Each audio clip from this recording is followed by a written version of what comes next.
Now it's a great honor for me to introduce to you tonight's keynote speaker, Dr. Da Tong Jacob Zhang, a distinguished diplomat with long record of representing interests of the Republic of China in the United States. Dr. Zhang began his foreign service career in our representative office in Washington, D.C.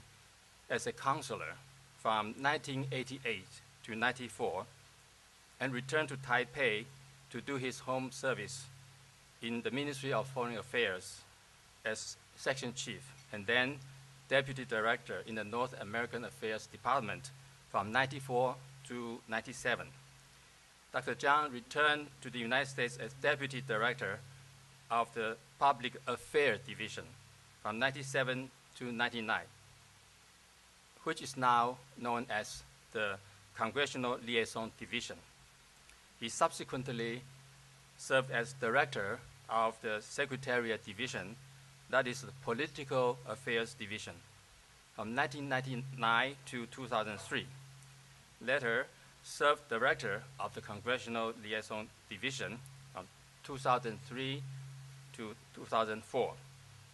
And Dr. Zhang also had a stint as deputy representative of Kuomintang and the People's First Party in the United States from 2004 to 2008. After the election of President Ma, Dr. Zhang and Ambassador Jason Yuan were appointed as our new envoys to the United States, with Ambassador Yuan serving as the representative and Dr. Zhang serving as the deputy representative. The Deputy Representative Zhang earned his bachelor degree from National Taiwan University, his master's degree from Indiana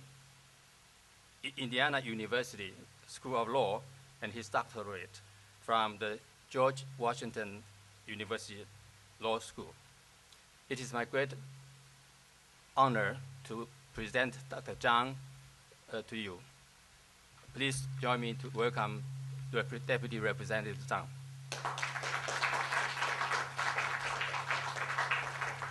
Please believe me, my voice has been very, very loud, but I suffered some cold before I came here.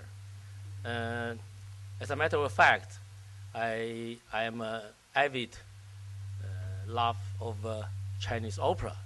As Professor Wang Weizheng knows before, I used to perform.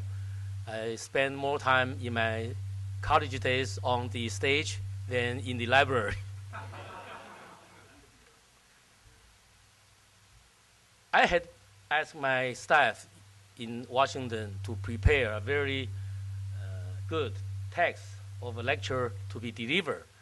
However, I learned so much during the day, I totally have torn up the prepared text. I want this evening to be an opportunity to exchange views. I don't want to give you another lecture which we have learned enough. Also, I'm trained as a lawyer, not a political scientist, so I cannot use very good terms to analyze. I'm only a practitioner, not in law, but in diplomacy and kind of foreign policy. As Director Zheng pointed out, I served as a KMT and PFP's deputy representative from 2004 to 2008. The reason why I quit in January 2004 from TACRO, I was the director of a congressional liaison at that time, was that I didn't feel very comfortable implementing some of the policies which are not in Taiwan's best interest. For the first 4 years of President Chen Shui-bian's presidency, there was no problem. I served him very well. As I told Professor Hickey, the two photos, one President Chen with Tom DeLay, the then majority leader of the House, that was in year 2001, I guess, when President Chen transit. It's hard to imagine people go to Latin American transit Houston. Anyway, President Chen did. And I was the one of them who helped that happen. Another picture Professor Hickey showed us is President Chen delivered a speech at New York City. That was 2003.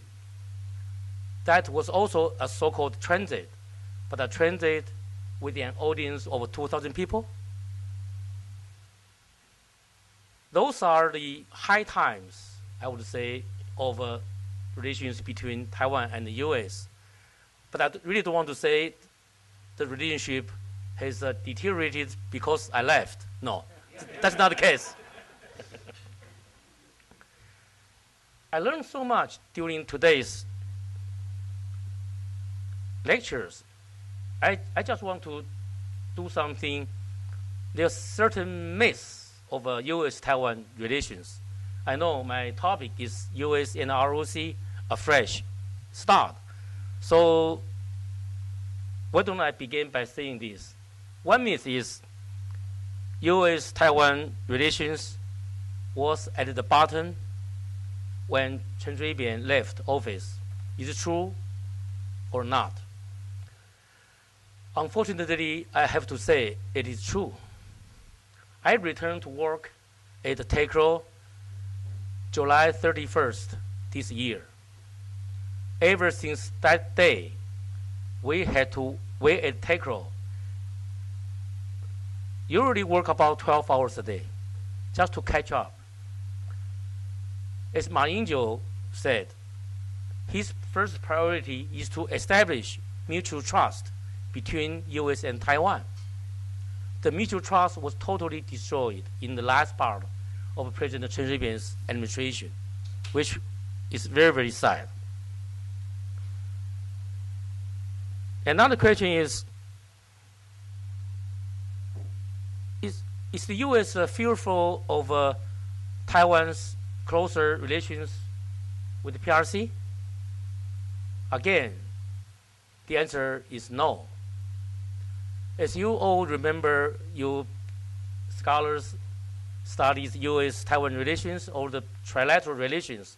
Remember, Condoleezza Rice always said, the U.S. does not want to see a unilateral change of status quo. So we ask U.S., how about a bilateral change of status quo?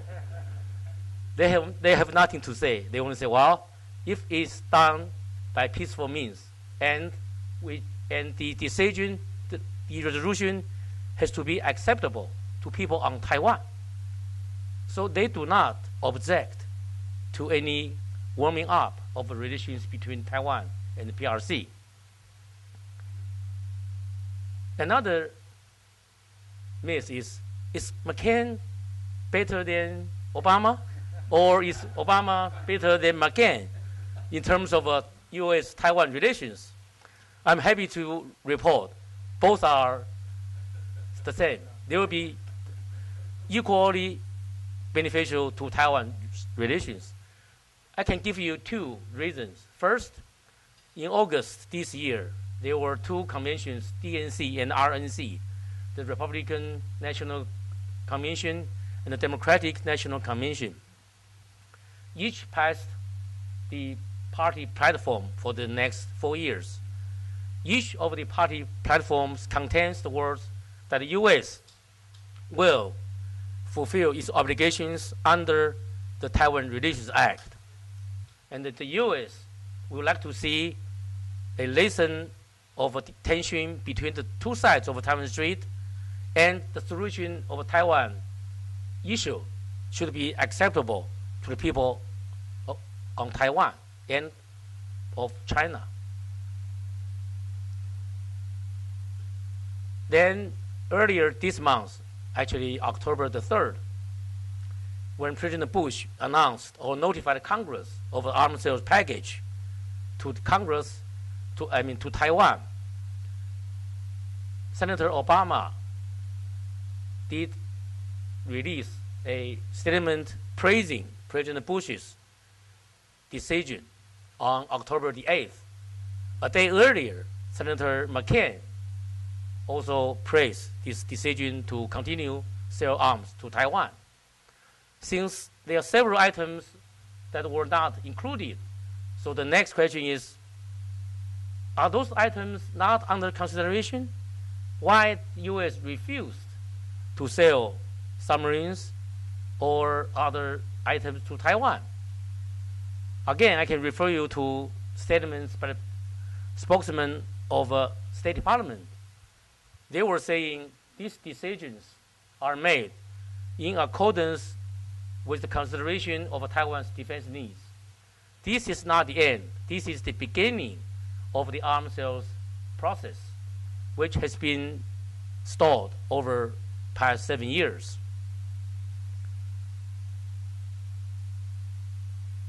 Another question is,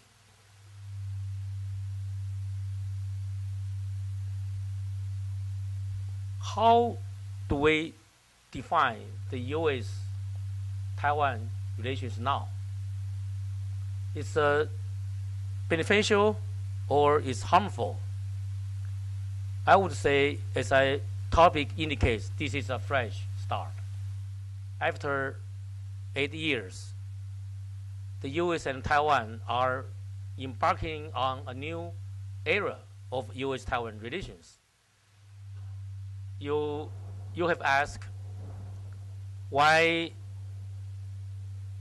President Ma Ying-jeou's approval rate has been declining to very, very low.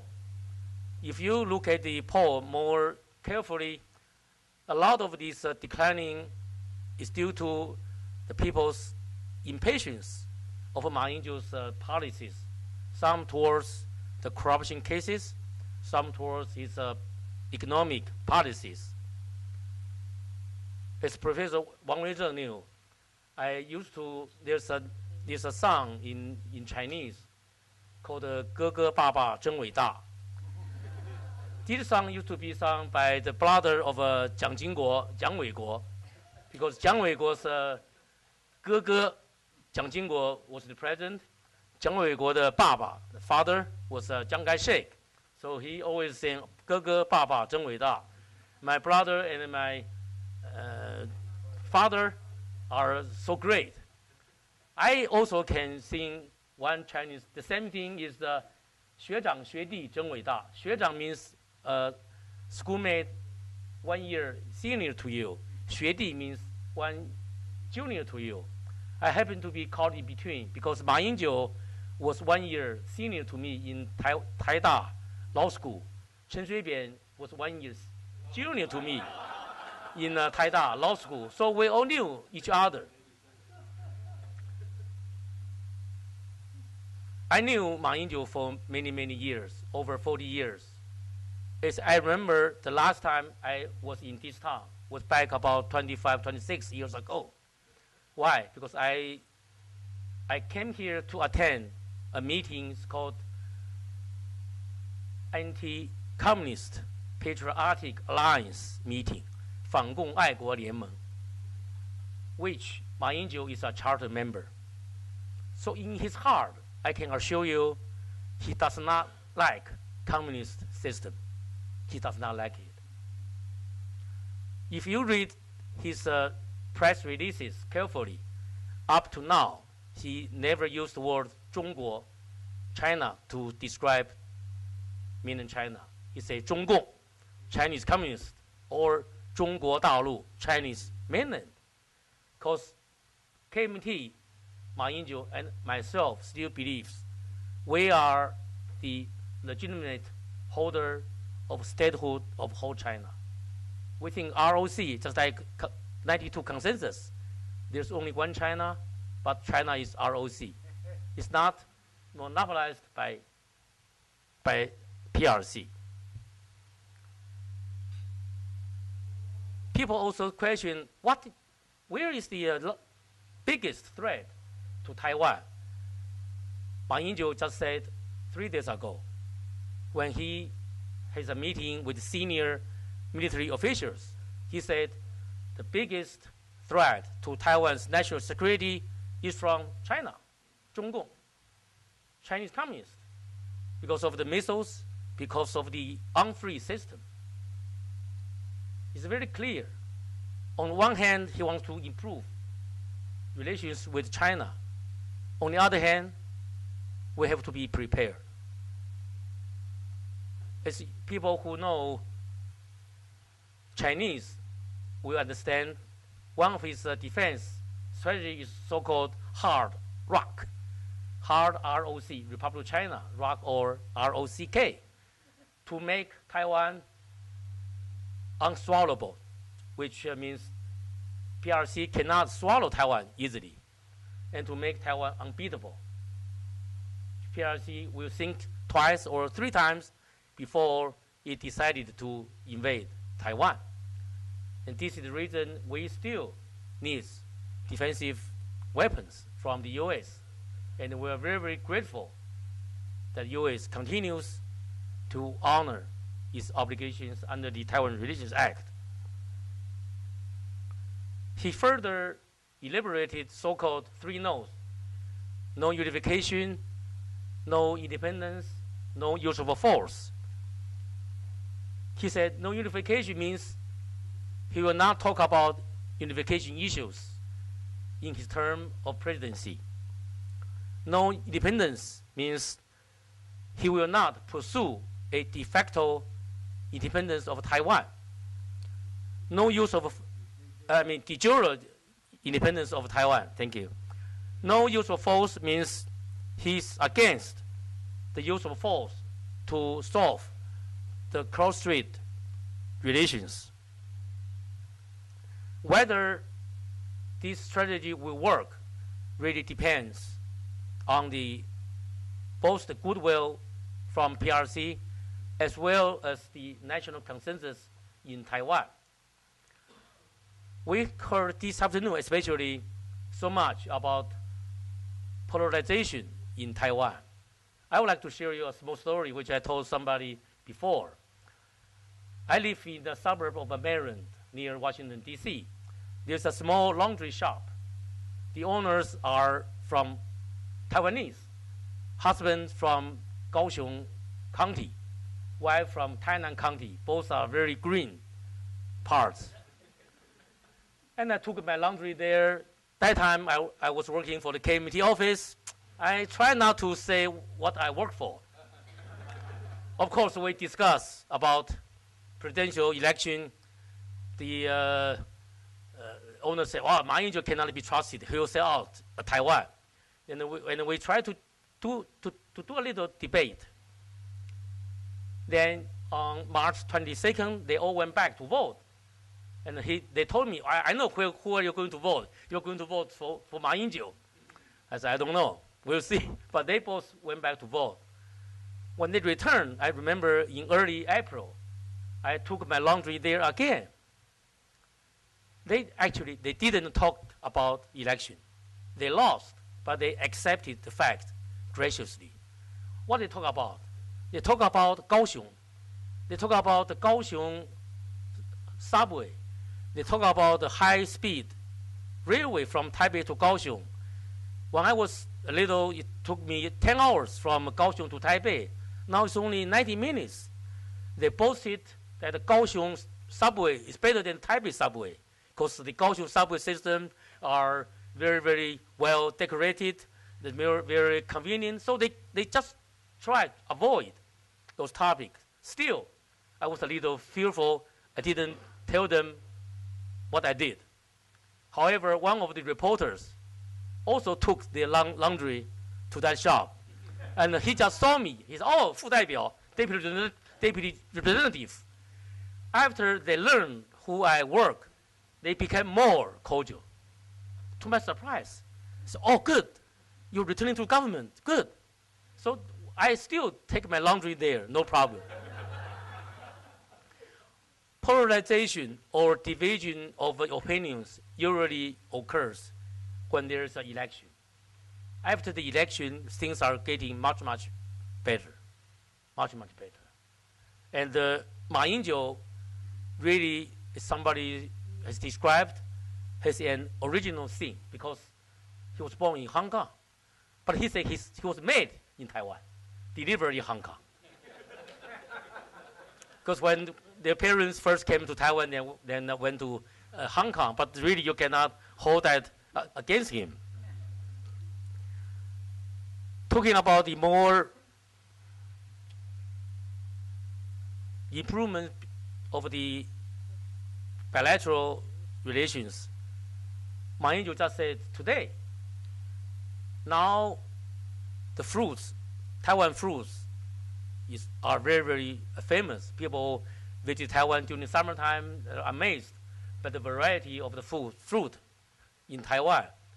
Now, because of indirect transportation, it takes about 8 days from Taiwan to mainland China. If later on we have a direct flight, only takes 4 days. If they ship by air, it's only 10 hours. This is one of the benefits of a direct flight. When I work in Washington, D.C., which I met like Professor Wang, Professor Zheng Dunren a lot, because there were so many conferences in Washington. But I would say the quality of the audience is much better here. I can tell you a small, I hope there's not people from Georgetown University. I attended a seminar at Georgetown University about 2 weeks ago. One of the questions asked was, U.S. sells arms to Taiwan, PRC protested. How come PRC didn't protest when Russia sell arms to India? Some of people just didn't get it. Taiwan is a special case. Like Dr. Yang mentioned, is sui generis. Actually, this is the description of international status used by famous international lawyers. Taiwan's case is different. And the aspiration for the people of Taiwan to join the international organizations cannot be emphasized more. We really want to be part of the international community. I myself also have a personal stake. As Director General graciously mentioned, I studied law in Washington, D.C. When I began writing my thesis, my advisors advised me to write about the World Bank. I said, good, because at that time, we were still a member of World Bank. That was 1980s. But when I finished my dissertation, we were already not members, so I couldn't work in the World Bank.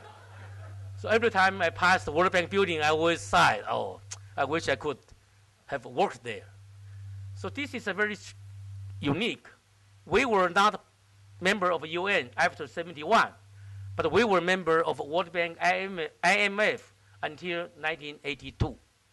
So this is the reason there is an opportunity and a precedent for Taiwan to join international organizations. But you have to do it right. This year, like UN, our appeal is to become or to meaningfully participate in UN specialized agencies such as WHO. Immediately, the U.S. responded on their website, well, the U.S. welcomes Taiwan's meaningful participation in UN specialized agencies, including WHO. People say, how about WHO next May? We try to tell our brothers across the Taiwan Strait, really it will be a very important litmus test to see whether China is sincere in opening up more to Taiwan. I'm more optimistic because at least President Hu Jintao mentioned twice about Taiwan's participation in WHO. First, when he met with Lian Zhan back in 2005. Then when he met with Wu Boxiong, he also mentioned that. But whether they were going to deliver that or to not obstructing Taiwan's efforts, we have to see whether they can do that or not.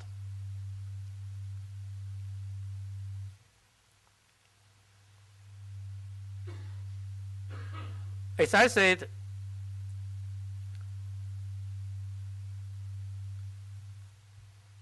what have we done? What are the fresh start?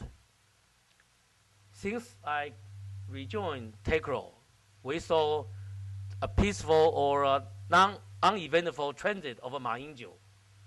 People pointed out this afternoon that before transit, legally speaking, is you are in this country physically, but legally you're not here. That's transit. But previously, President Chen Shui-bian was very smart in using transit as a cover for visit. But the U.S. is not so stupid.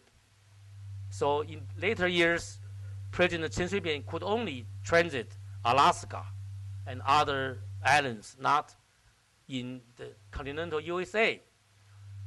So this September, and this August, when President Ma Ying-jeou planned his transit, we talked with the U.S. side. We told them this is a pure transit. Will be low-key, non-public, just to try to set up a precedent to show our sincerity, which President Ma did, and was at first criticized by people like in San Francisco and in LA, because there was only a private dinner, not a 2,000 people banquet.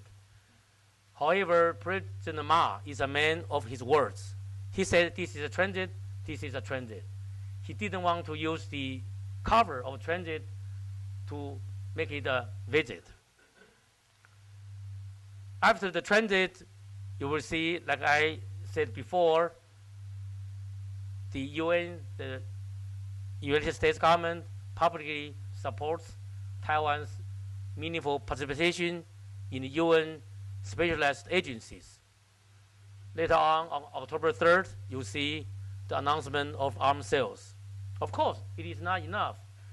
But the spirit is that the U.S. continues to abide by its obligations under the TRA, Taiwan Relations Act. I can still remember vividly back in December 15th, 1978. I have already in Washington. That's the last day of our law school finals. I went to my dorm. My roommate says, well, President Carter is going to make some important announcement. We didn't know what. We waited until 9 o'clock. Then President Carter announced that the U.S. is going to switch diplomatic ties from R.O.C. to PRC. Of course, we were very, very saddened and didn't know what to do. TRA, fortunately, was enacted April 10, the next year, 1979. And next year will be a very important year for many reasons. First, of course, is the 30-year anniversary of TRA. It is also the termination of diplomatic ties between U.S. and R.O.C. And also you have to remember the 20-year anniversary of 6.4, June the 4th. Taiwan has become very, very democratic. You can still remember if you go to Taiwan, 70s, some of the newspapers you could not read. If the Time magazine, if the cover is Mao Zedong, the cover will be gone. Some of the words, including Mao Zedong, Zhou Enlai, will be blacked out, one copy by one copy, very, very laboriously, but it's just gone. I had this opportunity to attend a seminar in Washington, D.C. with scholars from China. Then later on, we met in a bookstore. We were browsing some books. I said, this book is about the Chinese leadership, written by a very famous China specialist here. You should, maybe you can buy this and read it. He said, I like to buy, but I cannot bring back to China. Taiwan really is become fully democratic. And people are sometimes impatient with Ma Ying-jeou. Because they say, well, you should do this faster, faster. But Ma Ying-jeou is a person who is also a lawyer here. American law, I think the spirit is process, due process is more important than substance. It's rather to see the process is right than not for the end to do anything to achieve the end. So Ma Ying-jeou wants President Chen Shui-bian, if he is indicted, if he is tried, according to law, we cannot resort to mob. We cannot resort to extra legal means. So please give President Ma Ying-jeou a little bit time for him to achieve his goals. This afternoon, we also talk about the globalization, how Taiwan is so important. I don't want to tire you of those numbers, but Taiwan, in terms of IT products, in terms of high tech, we are really 7 or 8 items we occupy the number 1 in the world. Most importantly, I would always say to my American friends in the government, I would tell them, you always said US and China share interest. North Korea, right? The peaceful relations, UN, they are the one of the P5s. Sure, Taiwan is small, but we share something much more important. We share same values, which are democracy, human rights, freedom, and the rule of law.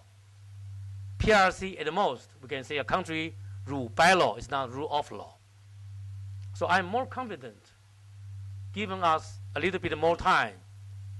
The new team, the new government under Ma Ying-jeou will try to improve not only the relations between US and Taiwan, but also between the relations between US and between Taiwan and mainland China. I think I've spoken enough. I want to listen to your questions if you have any. Thank you.